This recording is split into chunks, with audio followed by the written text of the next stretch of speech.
Guide to developing a contingency plan. A contingency plan is a strategic process that prepares an organization to respond effectively to unexpected events or emergencies that could disrupt operations. These events might include natural disasters, cyber attacks, equipment failures, or other unforeseen risks. A contingency plan is like a safety net for businesses. It's a structured approach that prepares organizations to handle unexpected events such as natural disasters, cyber attacks, equipment failures, and other unpredictable situations. The main goal of a contingency plan is to minimize disruption and allow businesses to recover quickly. First is risk assessment and identification. Identify potential risks, list all possible risks or threats that could impact your business or project. This may include natural disasters like floods, earthquakes, technical failures, server crashes, power outage, security breaches like data theft, ransomware, or even external factors, market downturns, supplier issues. Think of this as creating a list of all possible threats to the business. These risks might include natural disasters like floods or earthquakes, technical failures such as server crashes, security breaches like data theft, or external economic factors. Each risk needs to be considered for how it could harm operations, finances, or even the company's reputation. For a retail store, risk could range from a fire in the warehouse to a website hack affecting online sales. Next is evaluate risk impact. Assess how each risk might affect different aspects of organization. Consider financial losses, reputation damage, legal consequences, and the extent of operational disruption. Here, each risk is assessed based on the potential consequences if it happens. This could mean looking at financial costs, reputation damage, legal issues, and how much operation would be affected. For example, a website hack could lead to data loss, harming the business reputation and customer trust, whereas a supplier issue might only slow product delivery. Prioritize risks. Not all risks are equally severe. Prioritize them based on their likelihood and potential impact, focusing on this that pose the greatest threat. Since not all risks are equally severe, the goal here is to rank them by likelihood and impact. Focusing on the most crucial threats help the business prepare where it matters most. Determine critical operation. Identify key functions like list out critical operations that must be sustained in the event of a disruption. This could include IT service, customer support, production, process, or financial transaction. So what are the most critical functions that must continue even in disruption? IT services, customer support, production lines, this could be all the key. For an online retail company, a functioning website is critical as it's the main sales channel. Next is develop minimum resource requirements. Determine the minimum resources needed to maintain this operation during an emergency such as staff, technology, data, or utilities. Now that critical functions are identified, determine the minimum resource to keep this operation running. This includes staff, technology, power, and any other essentials. If a data center goes offline, the backup site might need only half the staff but requires full access to data and servers. Establish contingency scenario. Create specific scenario for each identified risk. At least possible scenarios, this should include a clear description of the event, how it could impact the organization, and potential mitigation steps. Each risk needs a scenario description with impact and steps for mitigation. If there's a power outage, the scenario might involve switching to a backup generator. Next is define response strategies. Develop specific response actions for each scenario. For instance, in the event of a server crash, your plan might include step for data recovery and switching to a backup system.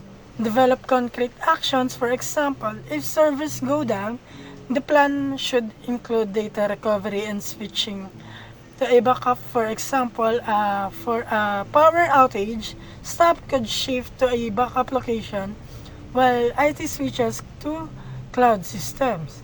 Develop recovery strategies. Recovery time objectives or RTOs determine the maximum allowable downtime for critical operations before significant damage occurs. This helps prioritize recovery efforts. For example, RTO sets the maximum time that critical operation can be offline. This helps prioritize which operation to recover first. For e-bank, the RTO for online banking might be only 1 hour to prevent major customer inconvenience. Recovery point objectives or RPOs identify how much data can be lost before it impacts your operations. This determines how frequently data backups need to be made. For example, RPO defines how much data can be lost without causing issues. This determines backup frequency. If losing an hour's worth of data isn't critical, then backups every hour might be sufficient. Next is backup plans, creating redundancy for critical resources such as data backups, alternate suppliers to secondary locations. This ensures that you have alternatives when primary system fail. Have backup resources in place such as suppliers, data backups, or alternative locations. Next is create action plan. Outline roles and responsibilities, assign specific roles and tasks to team members for handling disruptions. Make sure everyone knows their duties, including well-managed communication, technical recovery, or customer service. Assign tasks so everyone knows what to do in an emergency, like who will handle communications, tech recovery, or customer service. So if the IT manager oversees data recovery while HR communicates updates to employees. Emergency contacts. Maintain a list of contacts including internal stakeholders, service providers, and emergency services.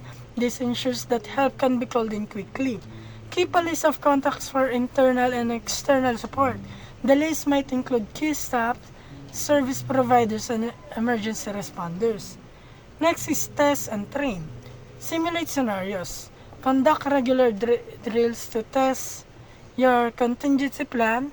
These simulations help ensure that all team members understand their roles and execute their tasks efficiently in a real crisis. Regular drills help team members practice their roles, making responses faster in real crises. Conduct a drill for a server outage to ensure RT can switch to a backup within the planned time. Evaluate effectiveness. After each test, evaluate the performance of the plan, identify any weaknesses or gaps, and adjust the plan accordingly. After each test, identify weaknesses and make improvements. Sample. If a drill reveals that data backups are slow, upgrade the backup system. Review and update the plan. Regular review. Update your contingency plan periodically, especially when there are changes in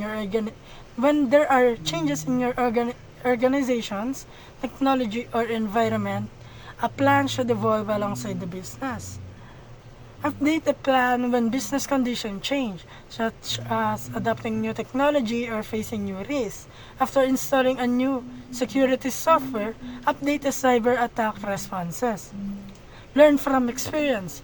After actual disruption, conduct a post-incident review to learn from the event, what worked and what didn't.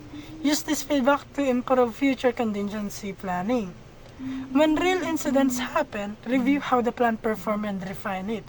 So if a supplier failed during a crisis, consider alternative suppliers.